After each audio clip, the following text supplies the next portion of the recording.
Bonjour, je m'appelle Samuel Gendron, passionné de pêche blanche. Dans ma première capsule, j'avais parlé des équipements plus de base pour des gens intéressés à commencer l'activité. Maintenant, aujourd'hui, ce que j'ai le goût de faire, c'est vous présenter des équipements un peu plus avancés qui vont nous donner plus de confort, plus de sensations. C'est important de savoir qu'on peut avoir une terrière manuelle, on peut aussi avoir une terrière à gaz. La plupart de vous ont déjà à la maison une drill ou une perceuse à batterie. C'est facile, on prend notre drill. Il y a un adaptateur qui existe qu'on vient installer sur la terrière et puis à ce moment-là, ça devient un outil très léger, non bruyant, sans odeur pour percer nos trous. Alors, j'aime beaucoup ce type de brimballe-ci, qu'on peut ajuster la tension sur notre fil tout dépendant de quel poisson qu'on vise. Un poisson plus fin, plus délicat, je vais enlever complètement la tension.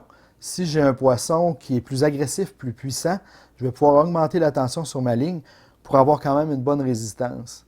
Pour la truite, ce que j'aime, c'est des petits hameçons. Les hameçons numéro 8, c'est la taille que j'aime. Ils sont délicats, sont fins, puis ils piquent bien dans la bouche.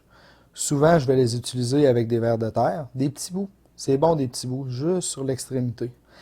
Ensuite de ça, les hameçons numéro 4 que j'aime beaucoup pour le doré particulièrement.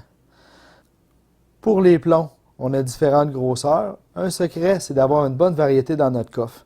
À ce moment-là, on peut, tout dépendant du courant, des profondeurs ou du poisson visé, avoir le plomb en conséquence. Ce que j'aime bien pour avoir le maximum de sensations, c'est d'y aller avec une bonne canne à pêche conçue pour la pêche sur la glace, qui est beaucoup plus courte, un moulinet qui est délicat. Et puis, il y a plusieurs types de leurres qui existent qu'on peut mettre à l'extrémité.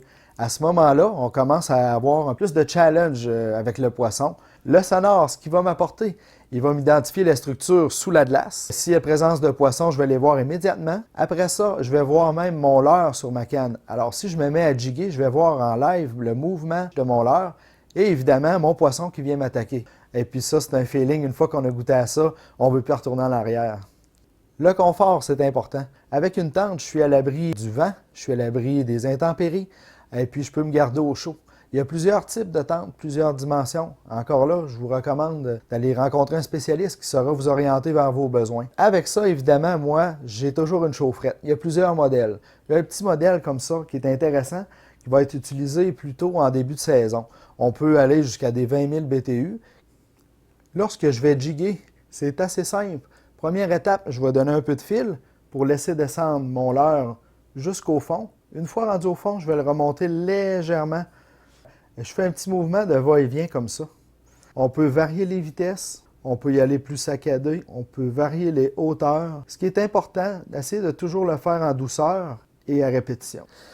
Lorsque je travaille à la jig, j'aime beaucoup, entre autres, les petites bébites de Mme Jigger, l'imitation de larves. On a aussi les têtes de jig standard qui vont toujours être un classique. On change le poids tout dépendant où est-ce qu'on est. Les cuillères de type buckshot me donnent beaucoup de résultats à la jig. J'aime leur mettre une imitation de poisson le plus réaliste possible. Dans mon cas, j'aime utiliser les poissons de la marque Target Bait. Pourquoi? Une raison fort simple, c'est leur réalisme et leur souplesse. Ils me donnent du résultat. Ajouter de l'odeur en tout temps l'hiver, c'est toujours bon. Il existe aussi d'autres compagnies qui proposent des produits également efficaces. Rendu là, je vous dirais, rencontrez votre conseiller qui saura vous guider. Sur ce, bonne pêche!